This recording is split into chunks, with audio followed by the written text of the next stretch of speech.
রাধে রাধে, জয় নিতাই। ঠাকুরজির ভাব দেখুন, শুধু আমরা নয়, ঠাকুরজিও আমাদের মনে করেন। রাজস্থানে সাধু মহারাজ গানের পদ লিখতেন, তো যখনই তিনি বৃন্দাবনে আসতেন, বৃন্দাবনে ঠাকুরজিকে নিয়েও পদ লিখতেন। তো এরম করতে করতে সব ঠাকুরজিকে নিয়ে ওনার পদ লেখা হয়ে গেছিলো একজন ছাড়া, মানে ভুলে গেছিলেন অ্যাকচুয়ালি যে ওই ঠাকুরজির উপরে কোনো পদ লেখা হয়নি। তো মহারাজ রাজস্থানের নিজ বাসভবনে একদিন প্রসাদ পাওয়ার পর বিশ্রাম করছিলেন দুপুরে। তো হঠাৎ ওনার স্বপ্নে আমাদের রাধারমন লালজু এসে বলছেন যে আমি কি অপরাধ করেছি ভাই, যে সব ঠাকুরজির উপর পদ লিখেছিস কেবল আমায় ছাড়া।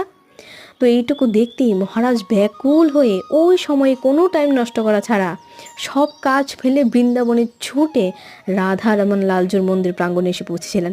ভেতরে ঢোকার আগেই তিনি চোখে অশ্রু নিয়ে গেয়ে উঠেছিলেন, জয় জয় রাধা হরি বল, জয় জয় রাধা, জয় জয় রাধা রমণ হরি বল।